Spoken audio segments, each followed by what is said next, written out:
Hello, everyone. Today is Friday, July 4th, 2025. Your update for Monday the 7th. And by the way, happy 4th of July to everyone in the States, obviously. Look, we've got a few stocks in here that are setting up, and there's quite a few more, and I'll show you some of my favorites. So I'm starting to kind of get excited about the market. I don't want to get too excited. This NAGE really caught my eye tonight, pulled back a little bit further, and I thought it's worth going after, or last night, I should say.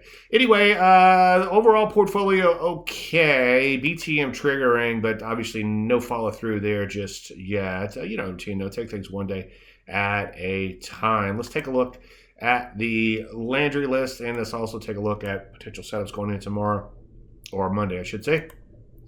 Anyway, NAGE, nice little Landry light pullback, kind of a double top knockout type of setup. I like it now more that it's dipped below and then recovered above this 30 EMA. Nice persistency acceleration. This is just a really good looking setup. I don't want to get too excited or sound too excited about it, but it is a good looking setup. Let's take a look at a couple other ones that are on the list, and then we'll look at some other things. Here's a VG, nice little pullback to the 30, nice cup and handle type of pattern, also an IPO, so quite a few things working for it.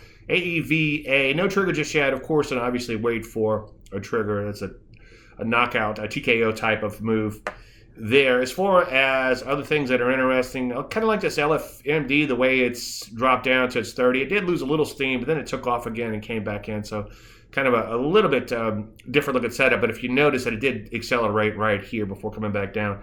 And also, if you take a look at GNE, this one also looks interesting. Nice little pullback to the 30 EMA. Nice persistency, too. I suppose the NAGE could also be a persistent pullback, but that's another good-looking setup there, too. So, as you can see, we're finally starting to see some decent setups. I know a lot of time people, you guys don't believe me that we're going to see setups, but believe me, we will.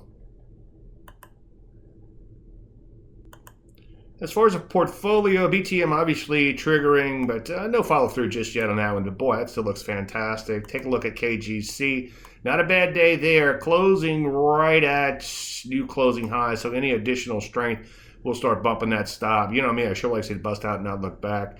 If it gets fairly close to that IPT 16.5, gets well above 16, then think about taking profits there, even if it's a little early, just because it's taking its own sweet time of getting there. KTOS, not a bad day there, not too far away from those all-time highs. Obviously, though, I still would like to see it get there.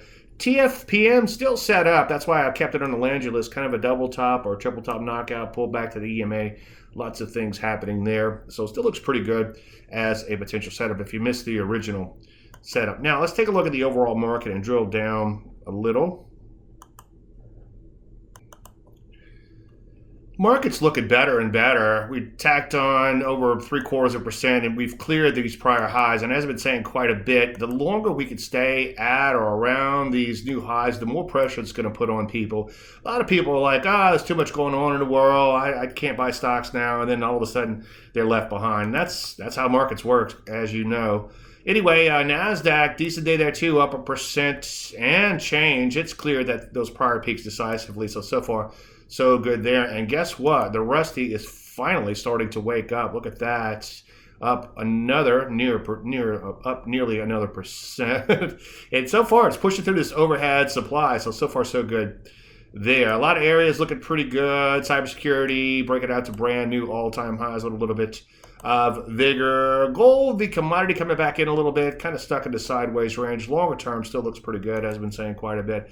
Gold stocks looking a little bit better. They've consolidated down to the 30. The problem with these commodity-related areas is they can get a little choppy now and then, but so far the longer-term uptrend remains intact. Obviously not as good as some of these other uptrends, though. Take a look at broker-dealer, continuing to bang out new highs with a little bit of vigor. Let's take a look at banks, another one of these areas that's pushing into this overhead supply. So far, so good there. Looking better and better and better. Platinum beginning to bounce around a bit, but so far remaining in a pretty serious uptrend. Palladium looking pretty good too, so maybe we'll see some setups there fairly soon. The rare earths, specifically uranium, still look pretty good. So far just pulling back in this really nice uptrend. Some of these alternative energies, such as solar, have now begun to wake up. The problem here, and I think PVW is another good example of that, if you look at these sectors and the individual stocks, you'll see lots and lots of overhead supply to deal with. So can't get too excited about that just